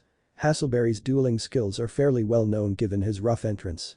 That is, the week where he kept dueling and beating students to get the faculty to understand he should be an obelisk. Until he'd faced Jaden. But Naruto, other than his duel with Jaden, something we missed a great deal of, we haven't really seen all that much. Interestingly, his duels had been rather inconspicuous. Oh, he had theories though. "It is of interest to me how like Jaden he is." Yes. Like Jaden, he seems to unerringly be able to draw the right card at the right moment. More so, he suspected that the blonde had yet to play up to his true potential. There was just a laziness to his duels that showed. And then there's his deck. "Yeah," she agreed. "Elemental heroes, like Jaden." Who's like me? Noticing the pair of onlookers, Jaden, Cirrus and Toe, had gravitated to their usual crowd, Chaz even following at a distance. Coming to a stop next to them, Cirrus sat down while Jaden leaned against the rail. This looks to be a sweet duel, he mused excitedly before his tone turned befuddled. But who's like me? We were talking about Naruto's deck, Alexis cleared up. Oh. What about it? I mean, I know his or elemental heroes too, but that's about it. He hadn't been there for Bastion's rundown during their first appearance. They're another class of elemental heroes, Bastion reminded. But his are more focused on the elements than yours. More precisely, his are more closely related to nature, if you think about it. While yours have been quite a bit more anthropomorphized. He means yours are more human, dingus, Chaz railed from where he sat, correction, slouched. Oh. Rumor had it that while they did come out years ago, no one had been able to find any of the rarer cards. Rumors indeed. He knew how to filter myth from fact. While the series wasn't as well known as those possessed by Jaden, they were still sought after by collectors. The truth was that no one had been able to find them, despite the overwhelming statistics. By the math, someone had to have found at least one of them when they were first released. Yet, again, no one had. He wanted to see the power of these other heroes. If Naruto was as good as he thought, then he would have those elusive cards. But did he have that card? Sliding the deck in place, his duel disc came to life, humming lowly as it lit up. Time to stretch our legs, he thought to the pinned stack of cards. Though it went unseen, he could still feel the assuring presence, like an immaterial hand on the shoulder. He could feel terra firma's confidence, Dark Magician Girl's bubbly enthusiasm, and an unvoiced trust from his deck in general. They didn't take form, a surprise on DMG's part, but he could sense their readiness. Alright, Hassleberry, raising his voice. Let's get this duel started. The military-style duelist grinned. Sounds like Charge Tommy, he agreed. That being the case, I'll start the offensive. Naruto. 8000 LP. Hassleberry. 8000 LP. I draw. The Dino duelist declared, ripping a card from his deck. Grinning wildly, he plucked a card from his hand. First off, I activate the special ability of Gillosaurus and special summon it to the field from my hand. Hassleberry grinned. Normally, you'd get to summon a monster from your graveyard because of that, but since it's empty, you get nothing out of the deal. Next, I tribute my Gillosaurus so I can play the spell card Big Evolution Pill. Ha. Now I can summon a Dino of higher rank. At ready, cuz I summon Dark Triceratops from my hand to the field. Laying a face down, the militant duelist passed the reins. Damn, that was a pretty strong first turn. The monster couldn't attack yet given it being the first turn, but it was still an obstacle. Hand going to his duel disc, he drew a card from his desk. Looking it over, he smirked before adding it to his hand. BH Heat LV4 1600s 1200. BH Woodsman LV4 1000s 2000. Polymerization. Trap Hole. Graceful Charity. And the card he'd drawn, Fisher. First, I'll play the spell Graceful Charity. I can draw 3 cards to my hand, but I'll have to discard 2. Slipping 3 cards free. Hero Barrier. The warrior returning alive. EH Heat. So, that gave him an extra heat. Taking the extra EH Heat and Hero Barrier, he tossed them into the graveyard. Sorry to disappoint you, Hassleberry, but your Dino's being decommissioned. I activate the spell Fisher. Now, your big bad lizard gets to go extinct all over again. The spell activated and Triceratops left the field with a throaty wail. Leaving, in his hand. EH Heat EH Woodsman Polymerization Trap Hole the warrior returning alive. And Hassleberry with a face down and the activated Big Evolution Pill on the field and 3 cards in his hand. Okay, so he'd burned through some cards this turn, not that he'd been the only one. Glancing at Hassleberry's field, that spell would only last for 3 turns, but then, he knew Hassleberry could recover quickly. A good majority of his creatures were tough. He just had to hope that he didn't draw a high-level Dino while that card was still on the field. Though planning ahead helped. Taking Trap Hole, I lay a face down and then I summon Hero Heat. Slapping down the pair, Heat came forth in a burst of flames, ready and waiting for combat. If he was right, given Hassleberry's style. And with your field empty, I can attack you directly, he announced. Elemental Hero Heat scorched the earth. Launching himself upward, just enough to look down on Hassleberry, the fire monster descended on him, fireball shooting from its extended fist. Hassleberry was bathed in holographic flames. Hassleberry. 8000 LP, 1600 equals 6400 LP. The trap didn't activate. He smiled to himself. He'd guessed right. Either it needed a Dino to activate or a simple attack wasn't enough to trigger it. I end my turn. Shaking off the attack, Hassleberry was raring return the favor. Don't count my troops out just as yet, drawing a card. Now I bring out my Oxygeddon. Wind gathered visibly before swirling into a form reminiscent of a long-extinct aerial reptile. Well, he's not sticking around, Naruto cut in. Face down flipping up, I activate trap hole. Hassleberry grinned toothily. Sorry, son, but your orders are rescinded. Cuz I activate my own trap. Malfunction. Hassleberry. 6400 LP, 500 equals 5900 LP. Flipped upright, the trap card flashed, disappearing as it took effect. Trap hole dropped back down into face down, and Jaden was left unscathed. Crud. Heh, here I come. Jaden opened its mouth and unleashed a torrential whirlwind upon the blonde. 1600 equals 200. Naruto. 8200 equals 7800 LP. I end my turn. Feh, how you like me now, son? Let's find out, Naruto countered. My draw. Bringing up the card from his deck. Double summon. Okay, a good card, just not right now. Then, I summon Elemental Hero Woodsman to the field, in defense. In front of him, just to the side, holographic plant life burst forth, actually growing into the form of Woodsman, kneeling with his arms across his chest. I lay a face down and end my turn. Okay, moment of truth. Oh, come on, Cirrus whined. He as good as told him to attack him. Jaden chuckled. That's the point, sigh. Hassleberry already has to deal with that trap hole waiting in the wings. So he can't summon with that trap out. And he runs the risk of another as of yet unknown trap with that face down, Bastion finished, casting a glance over the slifer.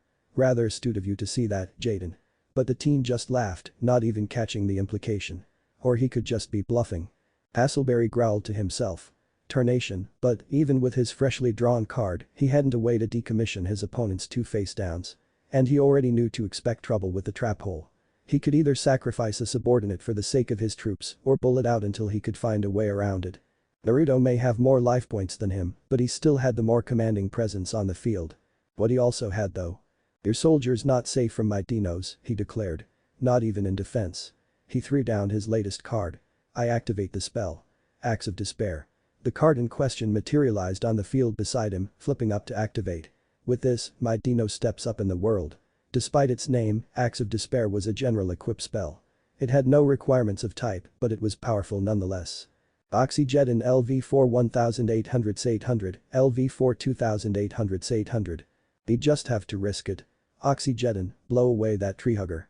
The wind construct unleashed a gale upon his opponent, flurrying winds consuming the opposite field. Damn.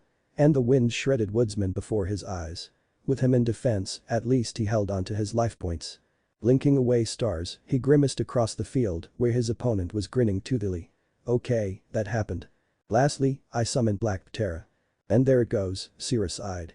Hassleberry had looked to be in control until well, now. It was the only thing he could do, Alexis reasoned. Without a card to counter that trap, he couldn't summon without losing the monster. So, he sacrificed Black Ptera so he could summon next turn. Bastion nodded solemnly. Yes. Better a weaker monster than one he truly needed. But with trap hole gone, he need only summon a more powerful monster to make his counteroffensive. I end my turn. At least he was in position to strike back next turn. Let's try this again, eh? Reaching for his deck, he withdrew his card. Everyone around them cocked interested eyes at the wide cocky grin now adorned by the blonde duelist. His field was empty with the exception of one face down, and he looked like he just struck gold. I don't like that look, Jaden mumbled. Alexis nodded. Yeah, and I think Hassleberry's going to like it even less. Looking over at Hassleberry, waiting confidently, sorry, Sarge, but this is where we separate the men from the boys. First, I activate a few spells. The warrior returning alive. With it, I bring back Woodsman from the grave back to my hand, removing the card and sliding it back into his hand. And then, double summon. Time to take it up a notch, he declared. I summon the elemental hero Ocean to the field. The vortex burst to life on his side of the field before the water funnel dispersed, leaving the amphibious elemental hero in its wake. Trident held aloft, Ocean cut a striking figure. And with him out, I activate his special ability. Once per turn, I can bring an elemental hero back to my hand from either the field or the graveyard. That said, a card slipped from the discard pile in his duel disc. So I bring Heat back to my hand. But I'm not done. Slipping a card into his duel disc, I activate the spell card. Polymerization. The card appeared on the field before flaring brightly. I fuse my two elemental heroes. Elemental Hero Woodsman in my hand and Elemental Hero Ocean on the field to summon my most powerful hero. Bastion flew from his seat, leaning far forward as his hands clenched the rail tightly. That particular fusion summon he did have it. Jaden's elemental heroes were more popular, but the card Naruto was at that moment, summoning was spoken of with far more renown among the few collectors as being legendary among all the elemental heroes. The elemental hero. Terra firma. He declared, slapping the card down on his duel disc. A giant humanoid form fell from above in a blur of movement, hitting the duel field with a resounding CRSHM, stirring up a cloud of holographic dust. Sam Hill. The Dino user exclaimed in his temporary blindness. He does have it, Bastion whispered in awed amazement. Eyes impossibly round, Cirrus just stared, jaw gaping. What is that? Jaden was starry-eyed. That is so sweet. Whoa. Alexis stared in appreciative awe. It was rather impressive, actually. Standing on Naruto's field, at an impressive 2.5 meters, if a centimeter, was a solid white monolithic humanoid monster, blue crystal-like apparatuses fixed atop its shoulders and one on the crest of its head, and a soul red one on its chest. Imposing, in a word. That, Bastion began, regaining his composure, that is terra firma, known as the most powerful in the Elemental Hero series. Where do I get one? Bastion spared the enthusiastic Slifer the smallest glance. You don't. There was only ever one created. Until now though, I'd never actually thought anyone had found it. Not that he should be surprised, as Naruto, like Jaden, seemed to aspire to do just that. I wonder how he got it, then. Jaden, and most of the others, wondered to themselves. You ready? Naruto asked. Hasselberry grinned ferociously. Bring it, soldier. But Naruto hadn't really asked the question of him. Blue eyes instead went to the monolithic hero at his side. Well, what say you? He murmured. Head turning just enough to meet the teen's eyes, terra firma sent him a look of what he had learned to understand as exasperation. I should think it obvious, he agreed. Let us return the extinct back to the earth. That's all well and good, but your monster's still weaker than my Oxygeddon, Hasselberry pointed out. He didn't want to admit to being intimidated by that new monster. Elemental hero terra firma LV8 2500's 2000. Oxygeddon LV4 2800's 800. Naruto grinned back. Don't count me out just yet. Remember my double summon. I've only normal summoned once this turn. Thanks to it, I can bring out another friend, someone you've already met. Go, elemental hero heat. In a burst of flame, the pyrokinetic hero stood, dwarfed, alongside terra firma. You still don't have the points. Bastion grimaced. He knew terra firma's ability. Well, I suppose we'll have to show you. Looking to his latest card, sorry about this, heat, before raising his voice. I activate terra firma's ability. By sacrificing an elemental hero on the field, terra firma's attack and increased by that monster's attack for the duration of the turn. Hasselberry paled. Heat's energy transferring to the giant, terra firma glowed red from the influx. His 2500 attack points escalated, increasing by those of Heat, which were a whopping 1600. Terra firma, magma, LV8 4100's 2000. Bring him down, terra firma. They were, to a one, round of eye and open-mouthed at the spectacle. One turn and he'd summoned that, only to increase its attack to just over 4000. Sure, they might have taken it more in stride if someone had actually seen the monster before, but that was just it. No one had seen terra firma before. It was a lot to take in. Bring him down, terra firma. The monolithic hero reached for the odd rod-like vertical protrusions at either hip, only to rip them away in twin blazes of fiery energy. What the he's a GD. To be fair, Cirrus wasn't the only one thinking it. The short Slifer was just the only one to shout it aloud. Terra firma crossed the field in a lightning-quick bound, bringing his twin energy sabers down in a cross-slash. Emitting a roar of protest, Oxygeddon was vanquished in an explosion of the wind that it had been composed of. 4100, 2800 equals, 1300. Hasselberry. 5900 LP, 1300 equals 4600. Bang. Eyes wide and fierce, he glared across the field. He hadn't seen that coming. Not even close. This was looking to get ugly, real fast. His grimace deepened when he thought about what was in his hand. He really needed a good card on his next draw. Naruto. 7800 LP. Hasselberry. 4600 LP. I hope you're not finished, Hasselberry. Despite the difficult straits before him, the Dino duelist never quit. A good soldier never got anywhere by always retreating. I'm not done just yet, he assured, smirking. Wait for my turn, then you'll see. Naruto grinned. He liked that attitude. Alright. I will. There's not much else I can do, so I'll end my turn. Drawing his card, Hasselberry set his face in determination. Alright. I summon Black Stego to the field and end my turn. I draw and rip the card from its deck. Eyes running over it, he nodded. He could work with this. First things first though. Terra firma, wipe out Black Stego. Black Stego's ability activated, immediately switching it into defense, but that did little to prevent the explosion that shattered it to pieces. Naruto ended his turn. Drawing, I summon Baby Ceratosaurus in defense. And, I throw a card face down to end my turn. That was it. He knew Hassleberry would put up more fight than that. He was curious about the face down, especially in the presence of a dinosaur. But his own hand was looking pretty thin. He hadn't any cards to negate the hidden card. Well, that was a hasty supposition. He still had yet to pick up his draw for this turn. Pulling another free, he considered his next move. Terra firma. This was getting repetitive.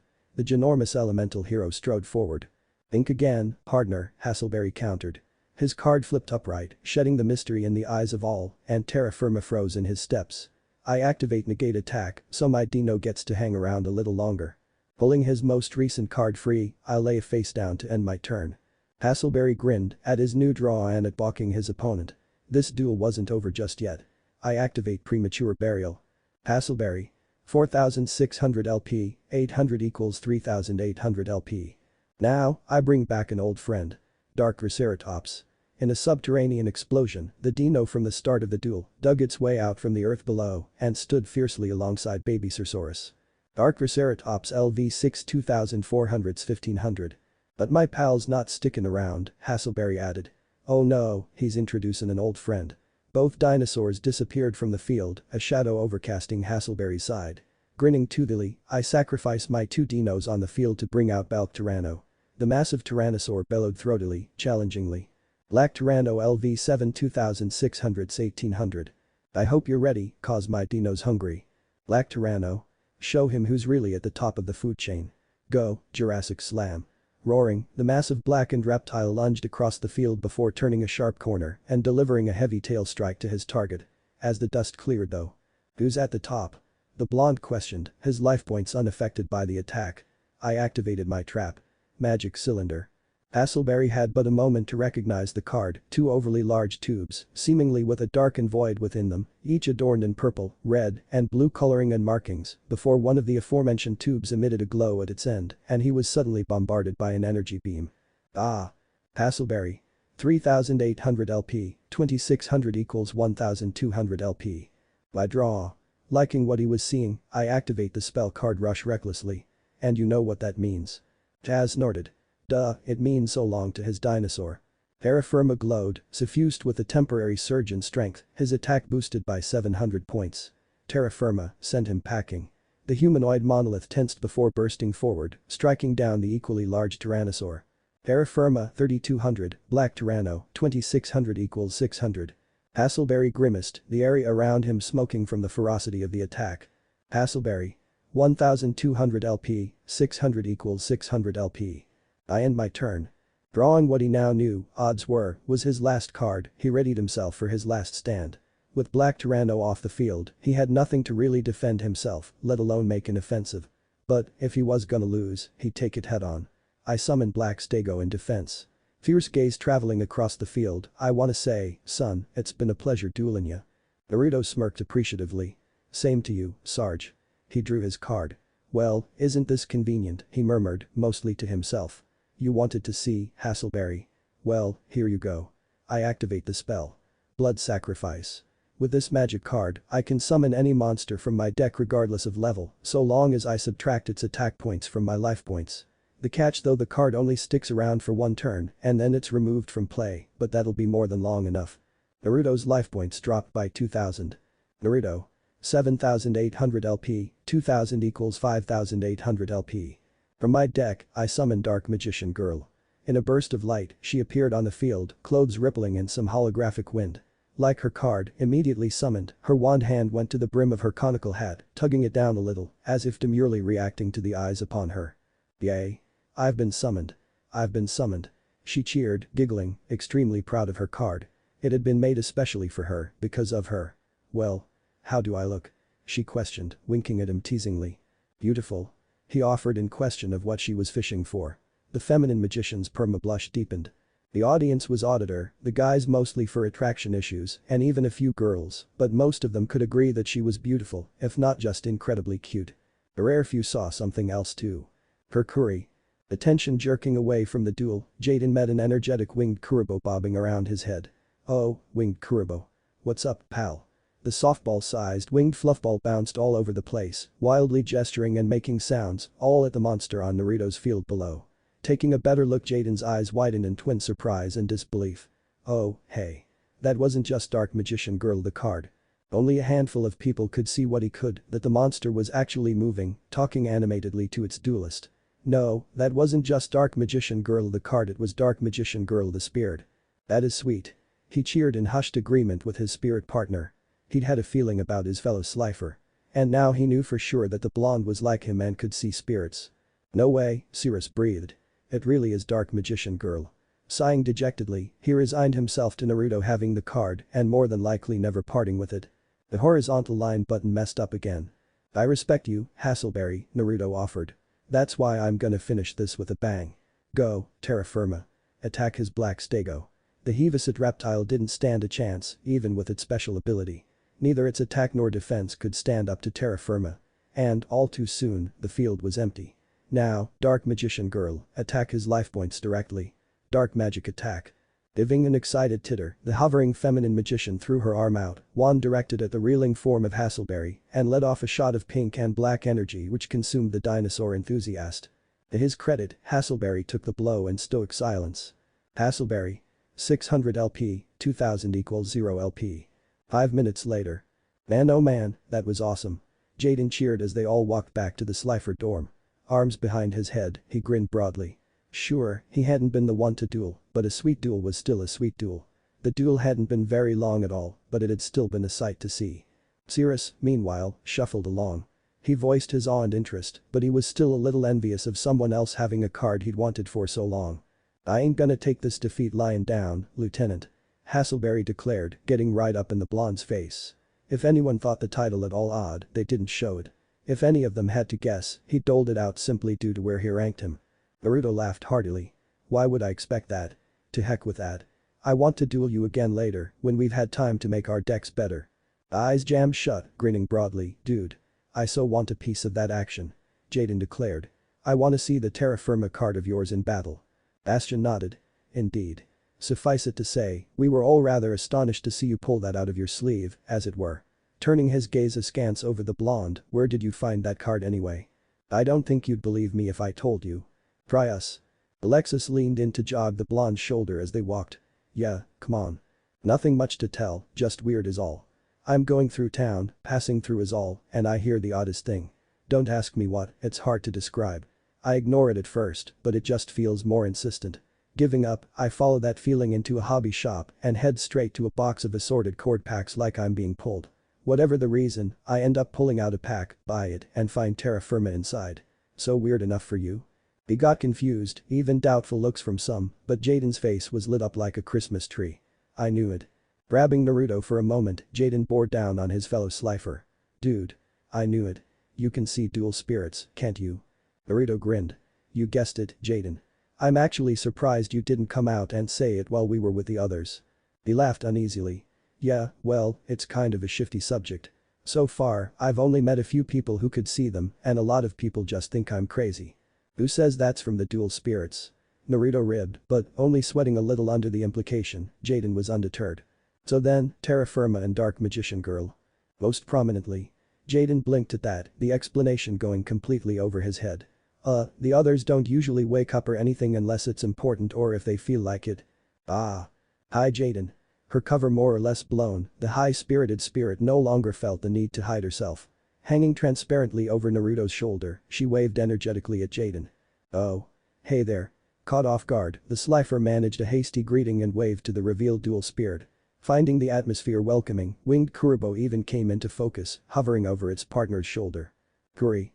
Not that Naruto hadn't already seen the winged furball. "Oh, cute." Floating around Naruto, the feminine magician started poking at the tiny dual spirit, going so far as to pull at its cheeks playfully. "You'll probably meet terra firma soon enough," the blonde admitted, apologizing for his first spirit's reserved nature. "That's cool," Jaden accepted. He was still thrown though. Dark Magician Girl, the spirit. What if Naruto and Dark Magician Girl Yugioh end here, and thanks for watching my video till the end.